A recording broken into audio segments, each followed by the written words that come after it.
You can ring my bell. Oh, listen. The guy that should do this. Smith? Paul Smith? Yeah, he's shooting you. Do you have a contact? Of course. Because I was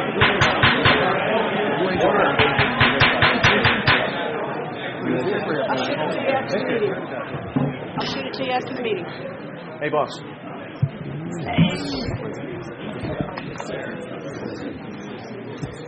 All right. Well, good morning, everybody. We're going to go ahead and call to order our general membership meeting of the Horizon Council. I'm Ben Spence. I'm the vice chair. I'm filling in for Helen today, who is out ill, so keep her in your prayers. And they called me yesterday, say I need you, so I'm gonna wing this. So be graceful to me. We have a great agenda today, and we're going to start with the Pledge of Allegiance. And if you could look up at the screen there. Oh, the flag's in the... There we go. States of America, and to the republic which it stands, one nation, under God, indivisible, with liberty and justice for all. Thank you. You may be seated. We want to start with member introductions. Warren, if you want to kick it off.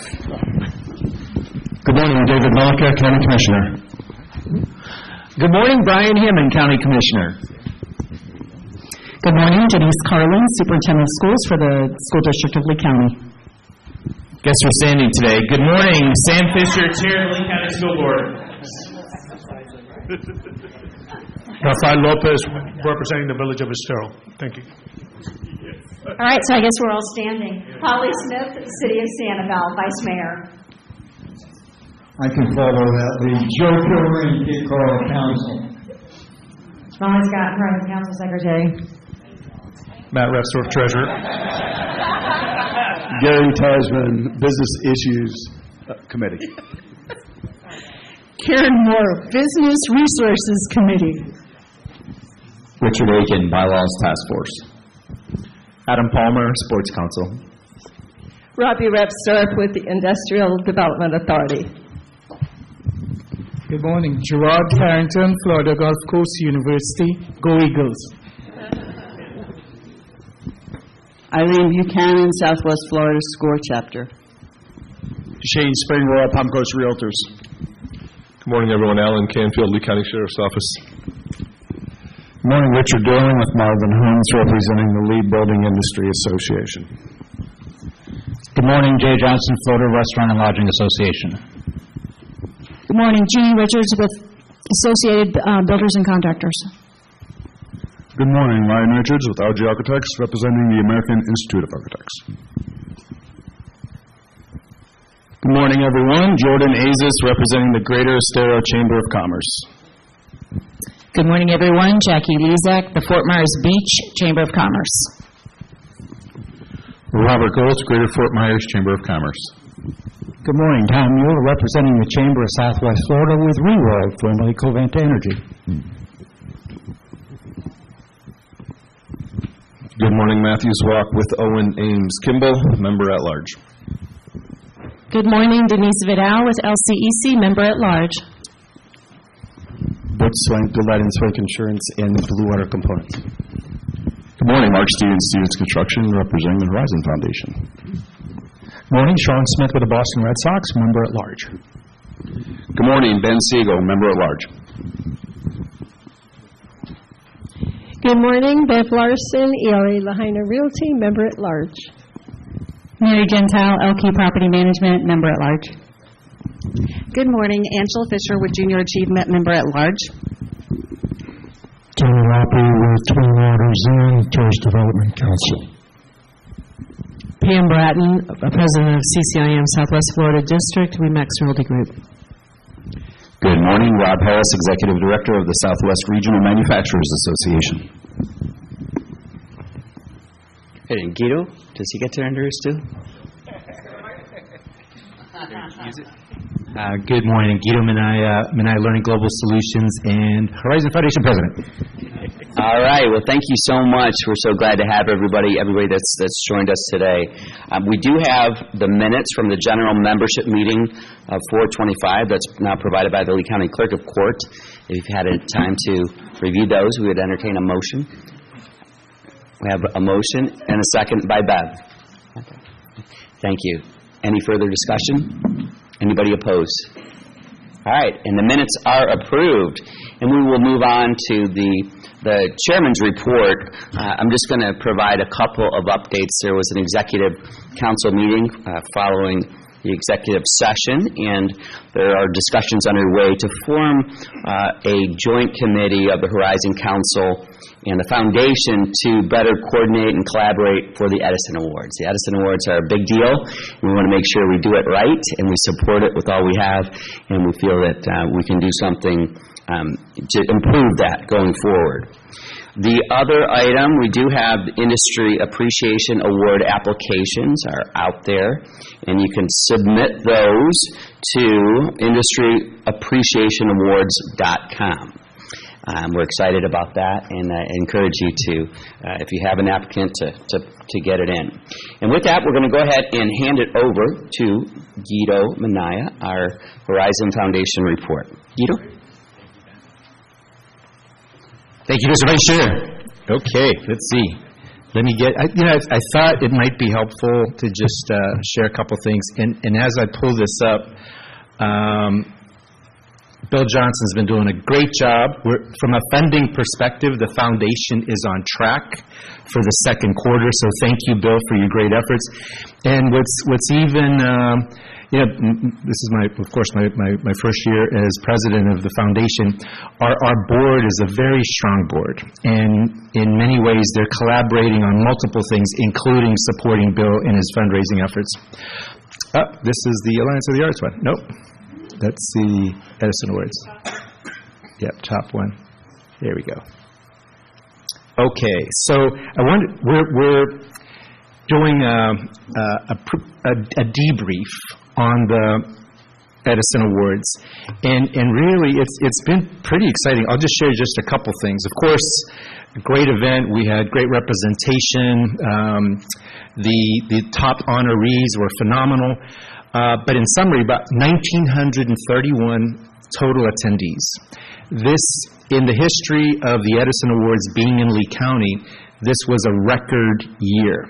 So we are continuing to just expand the opportunity here.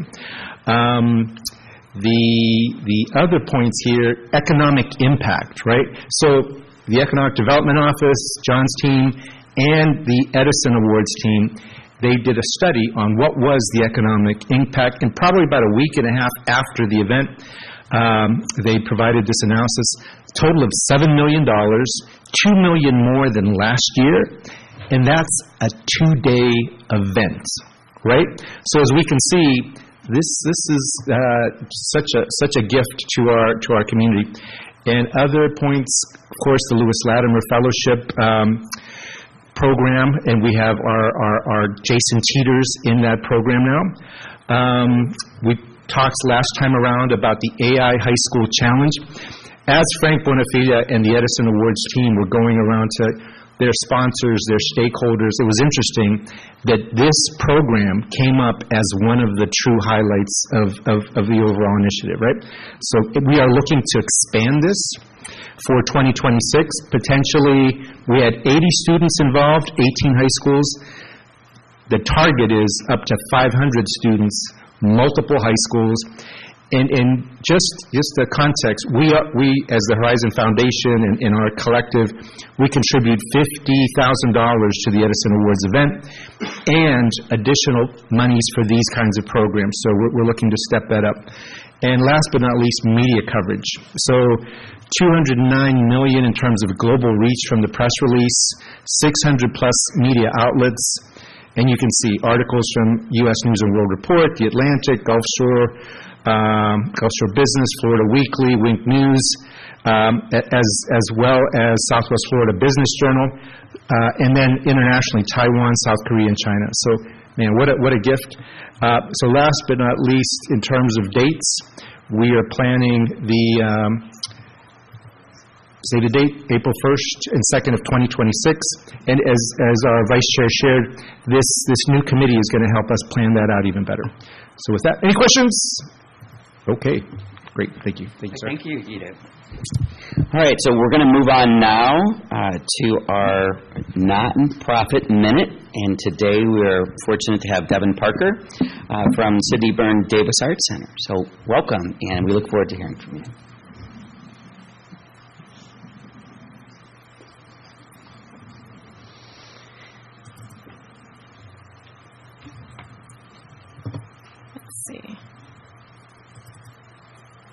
Good morning, everybody. My name is Devin Parker.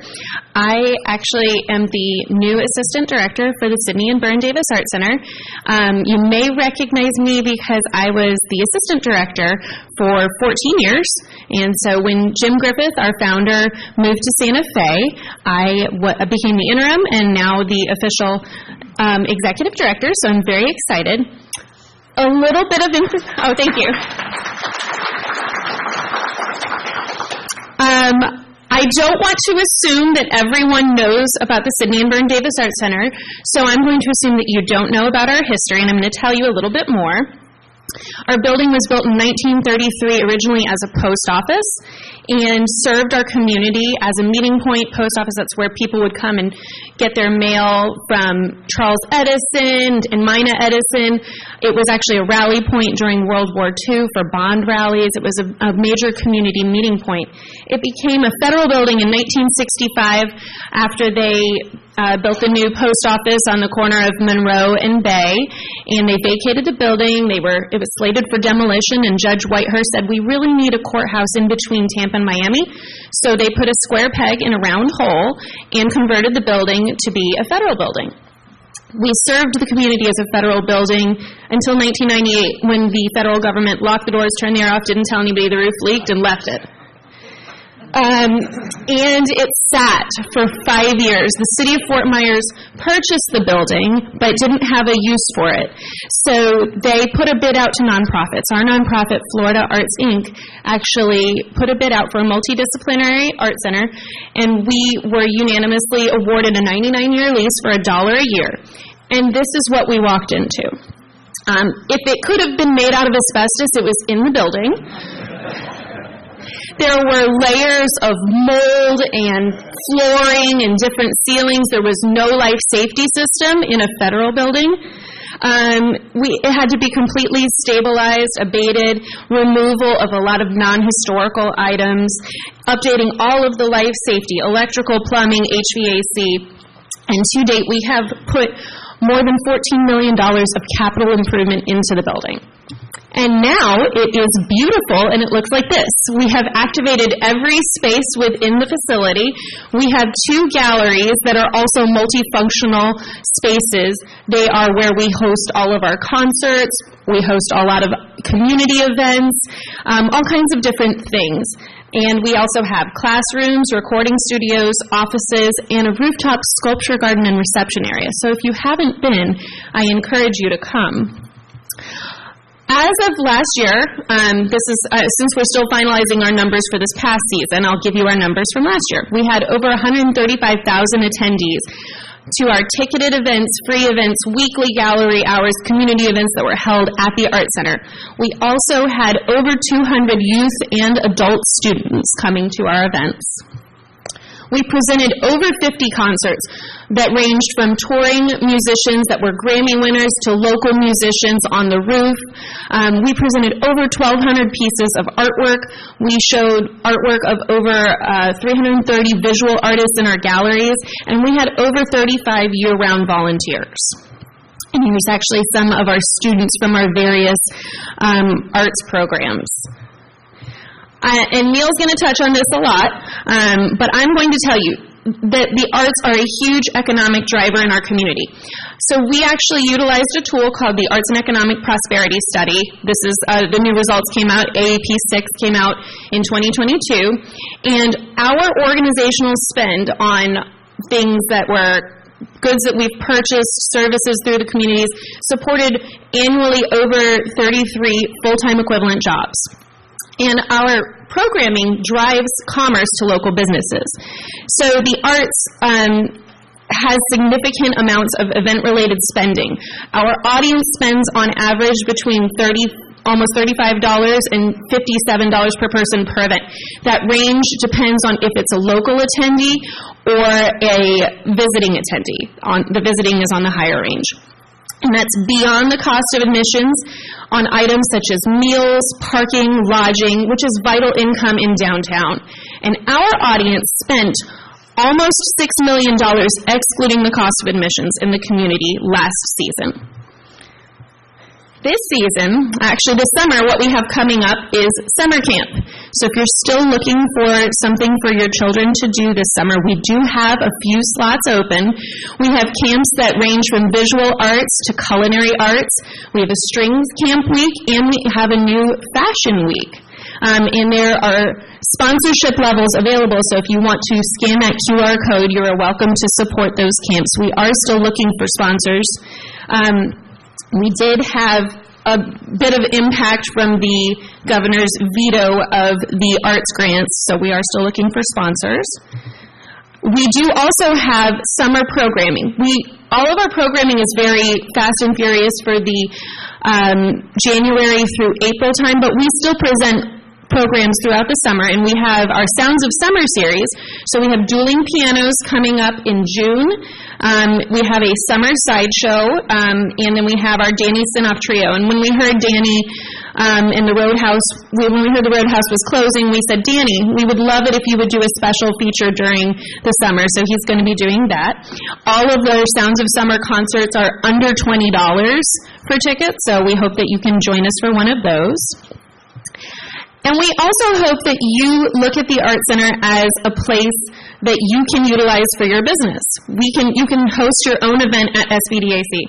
We do events ranging from corporate events to parties, weddings, conferences. So we hope that you look at our space and think, how can we utilize and partner with you? Because we are very excited to partner with everybody in the community. And I know that I've kind of gone through things quickly, but I know we've got a big presentation by Neil, so I want to make sure we have enough time for that.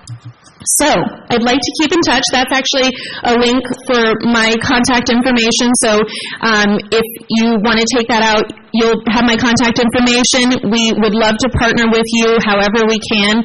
So please let us know. Thank you. Thank you, Devin. Alex. I'll put these in the back, but I do have our summer brochures, so if you want to take one when you leave. Perfect. Thank you so much. So exciting to see us bring a historic building to life and bring things to do and activities. It's really amazing, and that rooftop is second to none on the view. So thank you so much. All right, we're going to move on now. We have John Talmadge with our Economic Development Office report. John? I'm going to concede my time to Commissioner Hammond. All right. Commissioner Hammond, welcome.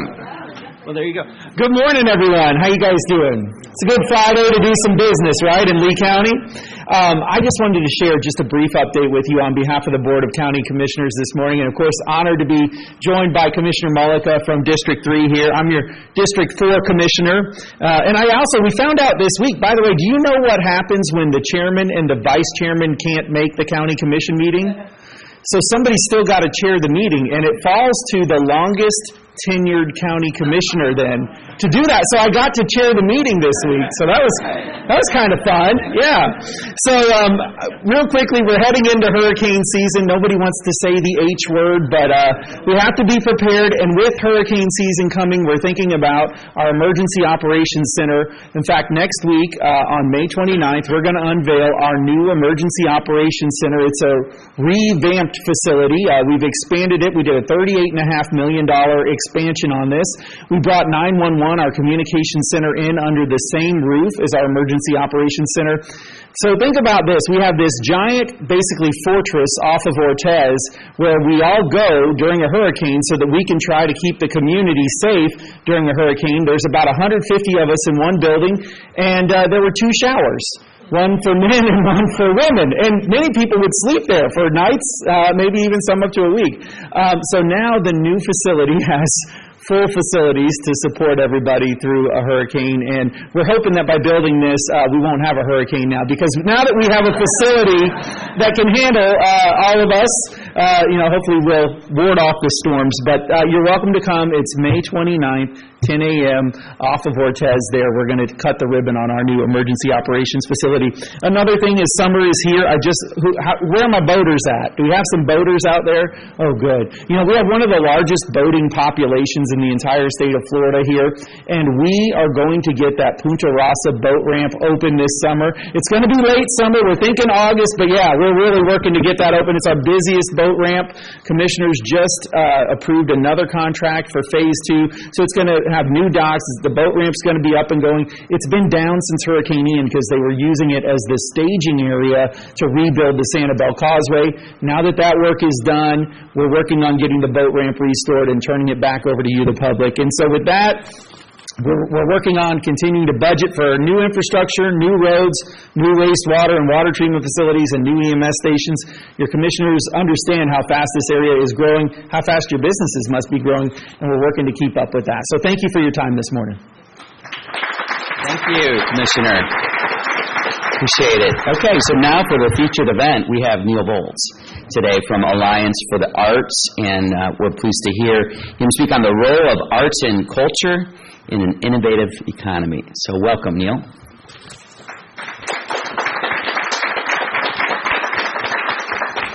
How's everybody doing? Let me get this set up here.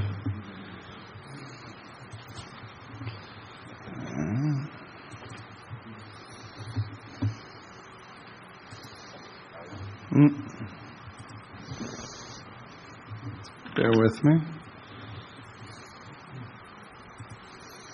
All right. So thank you for the time. It's awesome to be with y'all. Are you going to help me, Jordan? Very close. So much better. Excellent. Well, thank you, Commissioner Hammond. Thank you to the Horizon Council. I got a call a couple weeks ago about this opportunity and instantly jumped in. And so thank you, Warren, John, when you guys were like, look, just give them the brief 90 minutes. I could not, say no to that opportunity. I'm just kidding, And I did have another event that I rescheduled, so if you see me running out of here at the end, it's not because of anything about this presentation. So that being said, I'm the new executive director at Alliance for the Arts, and we are actually celebrating our 50th anniversary. It was almost literally 50 years ago to the day on this campus that Alliance had its first public event. I've gone through all the old materials and news stories, and there's a big call to artists, and it was like, come out and let's fight to make sure that everybody has access to arts in our community. And that's a spirit that still lives alive here in the community as well as at Alliance, and it really helps kind of inform this presentation. And I know that this group, we're really focused on talking about the economy and how can we work together as in a community to be the place that people want to live, be a place that people want to visit, be a place that people want to move to and help create a more vibrant economy and a more vibrant community. So that's really the backdrop for the conversation today. I think most folks know who Alliance is, but on a very basic level, our mission is to transform lives and improve our community through arts and culture. So that, if you've ever been to our campus, we call it 10 acres of awesomeness over on McGregor and Colonial. We are an organization that helps to represent the arts community here in our county, but we are also an organization that has a lot of activity on our property, and definitely want to invite folks to come out. I talked to a few folks this morning. We had, I think, 37 teachers for a teacher appreciation event last night. It was rocking. It was a whole lot of fun, and just really it's a fun experience. I think of the Fort Myers Film Festival last week. Did anybody participate in that? Anyone in this room see some movies? All right. We got some work to do, y'all. Because that exemplified, I think, our art community, because we had a variety of different places. Devin and Sydney Burnman, they rocked the house with the kickoff and put some amazing films out there. And 94 films. A lot of them local stories, a lot of them made by people, here in our community. With that being said, I assume you all can read, but at the end of the day, our job is we partner with local arts organizations, and we have a membership of local artists. So I welcome anybody to come to our campus any point, and then we want to get into this conversation. This picture is centering for me. Like, what is this whole story about? This young lady's name is Delancey. I'm grateful for her parents allowing us to share her story and her picture, because she's 10 years old. She came through our film school a few weeks ago. She made a short and then put it into a film festival, and she won the Under 18 award. So I wanted to be the first one to give her Oscar, obviously. Right? And we had a party with her. We brought the students together and we celebrated, showed the films. True story, one of my favorite parts is her brother had half of our staff convinced that he also won an award. He's 5. And he was like, well, I won Best Actor. Right? And we all believed it until her parents were like, he's lying. He just doesn't know how to let his sister get the shine. And we're like, well, he is a good actor. So that being said, like, for me, this is kind of centering the conversation, because data, I can data geek it out, right? So I literally tried to not just do a bunch of data, because, one, you all have amazing data. Like, go on your website, see your reports. We know this. A lot of us, this is going to be intuitive. But there is a story behind every piece of data. And so for me, I'm just reminding myself, like, this is Delancey. This is Delancey's community, and what are we building for her and the generations that are coming behind us. So how does art and culture impact our community? Fundamentally, we're going to dig into the economics of it in this conversation, but there are 3 big pillars. It impacts us educationally, socially, economically, and the truth is, y'all, if I said, hey, what is art? Everybody here would have a different opinion. If I was like, hey, close your eyes, imagine Florida, Southwest Florida without art. Like, Legoland's gone in my mind, but I don't know that everybody thinks that, right? So understanding that this is kind of, there's a piece of this where I'm just going to let you know what I think. I'm not trying to convince you to see art the same way that I do. But for somebody like me, I see it everywhere. I saw it at Bahama Breeze on Sunday with the steel drums and the good food. I'm like, okay, this is art. And I do just want to say that I'm going to dig through the kind of the education and the social piece real quick with some basic assumptions. You might or might not agree with those. I'd love to have a further conversation, but they're key to us. I'm in the room with business leaders and community leaders. Y'all help drive the agenda for this community that I live in and love. So I'm just trying to say my piece in terms of like how we can do this together. Right? So the innovation economy starts with education, right? Like, I think of the Delanceys, I think of like this, if we have it in our mindset. I was at Colonial Elementary on Friday talking with some of our United Way partners and talking to kids and teachers about what the after-school arts program is like there. And it just really informed and touched my heart just to talk to real students about what their experience is like when they get to engage in art. There's a study here, a 2024 study. It's linked. And it's interesting because this was a study that was basically trying to do a socioeconomic look at art engagement. They really wanted to see the impact of arts on low-income students. And when all was said and done, they came to this broad conclusion that it doesn't matter, as it relates to this study. Everybody's impacted by the arts, right? And students in particular who are engaged in the arts have better grades, better test scores, are more likely to graduate and succeed in college than students who don't. I get that's a big old line to draw in the sand, and in a world in which we live in social media and we can argue about everything, I'm down for any conversation, but I'm encouraging this group to lean in to understand that basic premise is very important if we're going to build an economy, an innovation economy, that we lean into what we can do with students to build a better future for all of us.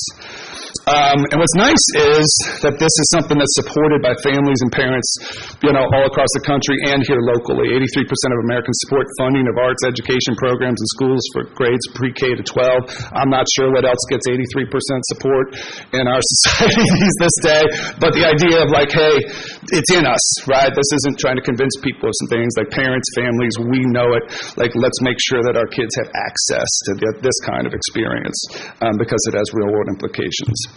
There's also a social impact. This is similar to the conversation about education, and that is what's the impact in our community of interacting with the arts, right? Like, what do we see? Like, we see a world in which we're challenged with isolation, we're challenged with depression, we're challenged with addiction, we're challenged with some of these things, and what we know is that there's a social component to that. We know that there's when we can do things together as a group, that cohesion and that experience together can actually have health benefits for our community. And so this is a similar type of experience in which people say their neighborhood has easy access to quality of arts and cultural activities, are more satisfied, identify more with local culture, invest more of their time and resources in their communities. So there is a social bond here and something that's socially at work that is very important as well when we think about local economic development efforts and the positive benefits socially and on a personal level for each of us as we interact with the arts. I know y'all are like, get to the data, man, come on. I'm working, I got it. So this is from the same study. 79% of American adults visited or attended in-person arts events, such as a theater, a museum, zoo, or musical performance during the previous year. Kind of like support for students and art education in schools. This is what we do. Right? We're human beings. We like to get out. We like to do our thing. There is something here that draws us. And I love hearing stories just this morning of additional arts, facilities being built and some exciting things going on. So let's talk about the arts impact nationally and then bring it into Lee County. And again, I realize I've seen your studies. You guys have really, really good information locally, but my hope was to kind of put a face and a story behind the data as we see it. Broadly speaking, the art and culture sector represents 4.2% of the nation's GDP, according to the Bureau of Economic Analysis, which is the federal government. Tops $1.17 trillion in 2023 with over 5.4 million jobs. I'm here as an advocate. I'm acknowledging that's a very broad definition of art. That includes things like architects, graphic designers, but there's a reasonable intellectual idea behind where this information is gathered. So from that vantage point, this is the equivalent in America of the construction industry. So art is everywhere, culture is everywhere, it's embedded into our economy and into our society, and I think it's a piece that is a real value add as we see as we continue on with the conversation. So jumping into Florida, right? These are things that I know this group knows. Population growth, like we're living it, we're breathing it, right? We might have 1 million folks in this county in the next couple of years, right? I am sure that this is on everybody's planning model. We know what kind of explosive growth we're working with, but it's important to set that frame, right? Florida leads the nation in economic growth, right? So that is a piece that is also driving a lot of our decisions and what we do as a community. We also have incredible income migration, right, coming to Florida. We lead the nation in net income migration, right? It's nice to have a no income tax state, and I know there's conversations about property taxes and all these other things that are going on, but what we're seeing is, as somebody from Ohio who has family and friends who are following me, right? It's like you see this migration. It's also as it relates to arts and culture and the world that some of us live in, Devin and I, and Jordan, if I did not introduce Jordan's our operations director, and we help lead Alliance together. So thank you for being here, Jordan. But the Florida Foundations have given 6,229 arts and culture grants, the equivalent of $241 million. So that helps feed some of these decisions, and I think the philanthropy behind that can be a great partner for the businesses and the government as we make decisions about how to build a more vibrant economy going forward. So then this gets into a little bit about what Devin was talking about. This is specifically our arts and culture nonprofits, right? The organizations that actually, put on shows, do the education with the students, all those type of things. Here in Florida generally, the Florida arts and culture nonprofits generate nearly $6 billion in annual economic activity, right? It's almost 100,000 jobs. Y'all can read. Sorry. So let's jump a little bit more into Lee County, because you take that bigger Florida number, right, and break it down into, what we're looking at in Lee County, right? Talking about $135 million. You're talking 2,500 plus jobs, right? This is real household income for a lot of people in our community. And there's a $25 million in state, local tax revenue. So a big impact on that piece. But I do think it's important to kind of like think through these things more holistically, right? Because that also is about revenue to restaurants. That's people spending their money. That is people coming. The tourist impact is obviously important. And I think all these things can play together in that way. And we see that in the data, right, where it's like arts and cultures drive tourism. And if I could make a side note to y'all, if you end up doing another study on the impact of art and culture on tourism, we would love to take part, because the last study we did was right after Ian. Needless to say, like nobody in this room doesn't, there was a before and after, right? So if we're going to take that snapshot, I'm not sure that data really helps us. And I think that's the goal of like really digging into some of these things to find out the cause and effect. That being said, what we've seen is that 84.3% of non-local attendees said they were visiting because of a specific performance, an event, an exhibit, venue, facility. That's broad. That's a lot.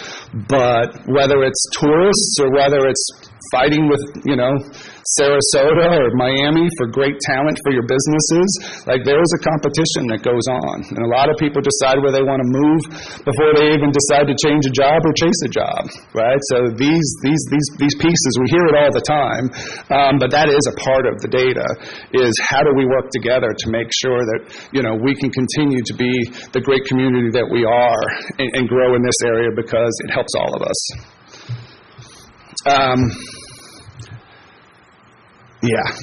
So this is where I get a little nervous about the whole data. Let me tell you real quick about one of the fun things that we're doing at Alliance, just to get away from just data distribution here for a second.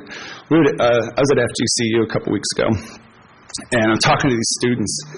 And man, they're all lively. It's so much fun. I'm really grateful to be in the spot that I'm in. And the one young student, she was talking about how they were putting a kiln in her family's garage. Right, so that's got my mind going. I'm curious what her parents think about that, and how that's playing out. And can you even do that? That being said, she was excited. She was selling her ceramics, and then she's like, "Well, but I'm not making the kind of money that Stephanie's making, but she makes all that on Etsy, And so entrepreneurship is in the room, right? And I'm sitting there like thinking about these topics, because this is a part of what we do, especially with our educational programs. And so we've now had conversations with one of our local financial institutions, and it looks like we're going to be able to put together a partnership for students just like this, for high school students, for college students who want to sell their stuff, right? They need a platform, they need support, they need the ability to know that it's like, they can get financial management training and marketing training, help setting up LLCs, a platform like that. And man, they're gravitating to it. And it's so fun to see that play out in real life, right? Individuals who want to do that. And then thinking about, it's like, man, I want them to stay. If they want to stay here, I want them to stay. At the minimum, I want to create a culture and an economic environment with economic mobility that allows them to be the next generation of leaders if they decide to stay here. And so I think that's, what really drives us as we look at kind of, these really basic numbers. I mean, this comes from the Lee County Visitor and Convention Bureau study, right? Like I think all of us have seen it, know it, appreciate it. We all work together, right? I mean, you're talking about tens of thousands of jobs associated with this. And on some level, in some way, there are activities and experiences and that we have here in Southwest Florida that draw people to that. That could be restaurants, that could be performances, that could be a lot of things. I think standing here, that falls under this idea of art and culture, right? Because that is incredibly vital to us just on the front lines of what is some of our basic bread and butter around here, which is the tourism industry, and why it's so important for us to remain focused on supporting that. Sorry, y'all can see. So then, as we kind of walk through some of those things, I know we're at a little bit of a decision point here at the state level as it relates to some of our advocacy. And side note, y'all, Governor DeSantis signed a bill last night that I've been working on for the last 4 years in my previous employment, and it reminded me the power of focusing on economics, right? That when we focus on creating economic mobility for everybody, we all benefit. And so to see and to celebrate something like that last night, it reminded me of the very serious issues that are being discussed right now that it could impact us locally. And for us all to engage that and make sure that our voices are heard and that our perspective is a part of that conversation. So right now, I think many of us know that HB 733, HB 1221, those are bills that are sitting there, right? They impact our bed tax, right? And we're not sure. There might be some folks in this room who know. I don't know what we actually are going to have to live with, but it looks like it could be that there's a move to get rid of the bed tax, right? And that's what one of the bills would do in favor of property tax support. The other would be to bring it into more of a local arena and to force counties to get public support through some sort of local initiative for whatever regime you have. The current legislation would say that you have to do that every 8 years. And obviously those are big decisions that I know that there's been a lot of conversations in this organization, and so I won't take up too much time of that. But we're obviously weeks away from finding out what it is that we're going to be living with together. And I think that this is the beginning as it relates to arts and culture of a season in which we're seeing funding change, evolve a little bit. And I think that this is an everybody conversation, not just a conversation for those of us in the arts and culture business, so to speak, because it really does impact all of us.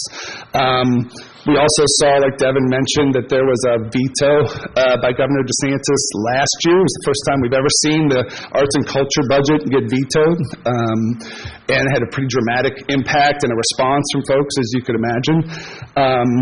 And we've seen that response in the most real way on the budget side in Tallahassee. So on one hand, we saw the governor put up $30+ million in his budget, so making it very clear that he supports art and culture. And then we have a difference between the House and the Senate in terms of how much money is going to go into that pot. You can see that that's a pretty broad difference. And we've done all the advocacy we can do. It's pretty held pretty tightly in the Appropriations and Budget Committee right now in terms of what that final deal is going to look like. But it will be impacted by these other decisions between the House and the Senate. I will say what's also interesting is that we've seen a dramatic increase in line item veto requests or line item requests, right? So we've seen a tripling of arts and culture line item requests, which is, man, that's how our society works, right? Like we're going to figure it out. And so it might be that these budget numbers are dropped a little bit in favor of people who are able to work with their local elected officials to get specific line items for their specific projects. But that is the direction in which we're heading, and I think in the next few weeks we are going to see what we're dealing with going forward. So here's the deal for me in terms of after talking about this for a few minutes, after digesting some of the information, after hearing some of my silly stories, what can we do? What can we take away from this going forward? And to be honest with y'all, the one thing that just stuck out to me, the more that we spent time talking about these issues, was there needs to be more investment in arts and culture with our young people. Like, whatever that looks like. Like, it could be with your church, it could be with your local Rotary, it could be with the schools, it could be with Devin's organization. They do great work. You can come do it with us, any of the arts organizations. But I think if we really want to generate this innovative economy, if we really want to create this more vibrant society for all of us, there is not a bad cent to be spent in that particular space, in however that looks like in y'all's life. Your business might decide to set up a mentoring program, whatever that is. I think that as a public policy matter and an advocacy matter, can go a long way for the future of our community. That being said, generally speaking, like, man, how can we support this effort? What's that look like? For us who are doing this, again, I live in a place, I got the greatest job in the world, we can have films going on one moment, then we got theater happening on another side of the campus, and then, we're growing the garden, and so there's a lot of activities going on. But our request would be, if you're worried about the funding, or if you're just worried about, or you just want to support the arts, screw the worry part, sorry, it's like, it is, show up, right? Like, attend a performance. If you see something this weekend, next weekend, and maybe you haven't typically gone out, go out. Check out the gallery opens. Your presence makes a huge difference in terms of our community, and it's good for all of us involved. Arts education, I think I went through that. That's the headline on my end in terms of, we really dig into how to create this innovation economy for the future. That's an investment that needs to happen and is vital. Become a member of one of these organizations. I was down at the festival kickoff, at Sydney Byrne, and man, that's a powerful community. What y'all have done to help create Art Walk and get, more activity going on in the city, it lifts, the entire community that we do. So thank you, Devin, for leading like that. Stay engaged. Follow what's going on with the different activities and events. Who knows what it is that people are interested in, but there's a wide variety, and we think that people can find something that's a cool experience for them. Volunteering is a big deal. We did a celebration last night for people who go above and beyond to make sure that, the people like Delancey can have an experience in which they get to go to a film school, make a film, get a really cool award, all before they're 10 years old. And those are the kind of experiences that, when we look back at our lives, that have changed the trajectory of not just individuals but communities. So, man, showing up is a big deal. Keep the conversation going. We hope that whatever your role is in the community, that you see arts and culture as something that's a positive, and that's something that's worth investing in, and it's something that benefits all of us. So that is that in a nutshell. I don't know. Do we do questions? We don't do questions. I'm happy to. Yeah. We will open it up for questions. Thank you so much, Neil. It's amazing to think of the role that arts does play in our economy. And we are the business leaders of Lee County. We want the businesses to thrive, and they consist of people that want things to do, and the arts become a real connector. So thank you so much for sharing that, and we'll go ahead and open it up for questions for Neil. Thank you. Great presentation. When I looked at Lee County over the past almost 4 decades that I've lived here, and the arts is changing, and now we have a lot of different pockets all around Lee County as we're growing. How do you all coordinate with each other? Because as we're looking at Lee County, the better we succeed is when we work together. So how are all these nonprofits in the arts kind of coming together to help you all provide better? We got a lot of work to do in that area. I would say that the evolution over the last few decades, right, and especially as somebody who, man, it's been fun to go down Nostalgia Road, right? It's our 50th anniversary, and you really do see what, the Barbara B. Manns and then other, like, the families that came together to create Alliance in particular wanted every community, right, to be able to have access to the arts. And I think we're at an inflection point that you look at Fort Myers Beach, you look at different, communities. What is the future? How do we make sure that there's arts and culture, in all these areas? And so one thing that I know we're working on is to create an advocacy lane that everybody can participate in. I wish that I had been brought on before session, right? I got kind of, there are elected officials here who got my phone calls. Thank you. But it was last week, right? I got pulled into that. So that is a high priority for us, because I do think that if we can do that better, it benefits everyone. And I know on our end, we've been talking with other organizations who do programming about how do we increase mobility. So that's been a conversation for us through the United Way and other places.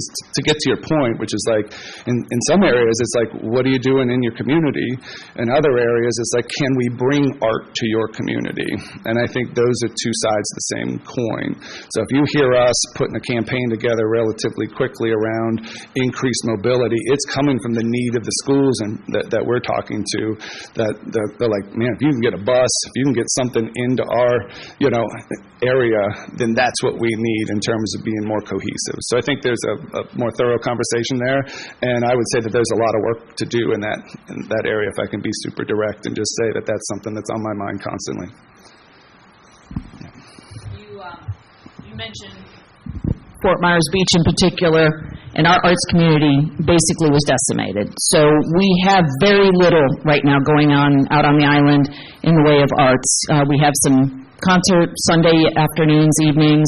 We have, some live music. We have no public art exhibits. We have our art association has now had to move off the beach and find temporary location inland because they lost their building and are trying desperately to fundraise to rebuild their building back. We could certainly use all the help that you're willing to give us out there to re-energize our arts community, whether that's culinary or music or public art or whatever else we can come up with. I'm more than happy to assist and help engage the community and try to get the folks that I know are interested in the arts out there re-engaged, and we could use your help inland. So if we can, please, let's get together and talk about that. And for the wider audience here, anytime you guys see stuff out on the beach, please do come out and support us. Ourselves, Sanibel, Captiva, Pine Island, we need the help right now because it is super quiet out there. Super duper quiet. Thank you. Well, one, I would love to pick up that conversation after. I know that the house that I lived in when I lived on the island is gone, and that there's a long road ahead in terms of what the island's going to look like going forward. But would love to talk with you, be a resource for you. Thank you for bringing up the culinary arts. I know from my vantage point, one thing that I think about, especially for business leaders, I come from St. Matthew's House. So I worked there for many years, and the organization started a culinary program.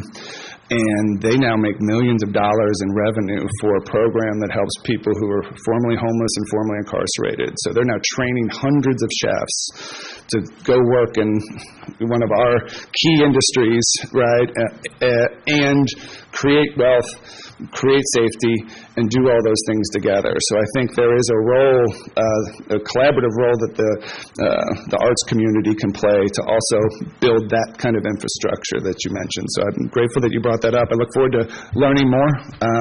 Somebody told me I had 90 days, right? They're like, hey, you have a 90-day window or nothing's your fault. And I'm approaching that. So on one hand, I'm trying to just dance like, I'm the new guy. On the other hand, I'm like, at 91, apparently everything's my fault. So I look forward to learning more from you, is I guess what I'm saying. Thank you for your presentation today. When you see the economic impact that resulted from districts like Rosemary and Sarasota and even Wynwood and Miami, is the Alliance involved in any advocacy to try to create anything similar? The short answer is yes. The longer answer is I think that requires building intellectual support for that being something that we're very focused on. Jordan and I just came back from Sarasota, so we were in Sarasota the last 2 days. And man, you are right. Like there's power in, being thoughtful about how you create a community, how you market that community. I mean, to be able to go to a hotel, which is where we stayed, to be able to walk to 4 theaters, those restaurants around it, like it was hopping. and it's hot already, as we all know. So, like, I'm with you. Like Wynwood, right? Like what you can do. You know, Miami. There's a lot to learn from their art community, and they've.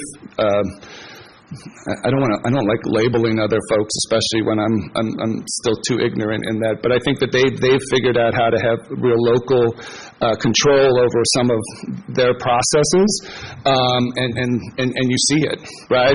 Murals, you know, you see it in what they're doing, even with the business community, the tech community. So I do think that there's something that we're already seeing it here. Like I'm really grateful for our elected officials, and I wish Mary Anderson was here because I'm enjoying a lot of the conversations with him about kind of what's possible as we look forward. But I think that kind of collaboration is vital because it's a practical necessity when it comes to creating wealth and ticket sales and all those, and putting people in bed, hotel beds, all those things that, you know, are key performance indicators for us. Just a comment, not a question. If you get a chance to get a cup of coffee with Neil, I highly recommend it. He's got an incredible story. He's got really unique qualifications for doing this position and doing it well. So I really wish you the best. I think this is a great fit for the community, and I wish you the best in this position. And I encourage everybody here to get to know Neil. I really appreciate that, and I hope you saw my contribution to your Venmo account. That was awesome.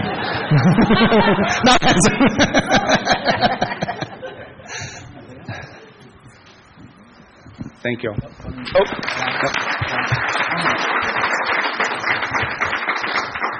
John, did you want to ask? I was just curious. One of the difficulties I know with the arts in the community is a lot of the companies that produce that service can be very difficult financially and how to make it work.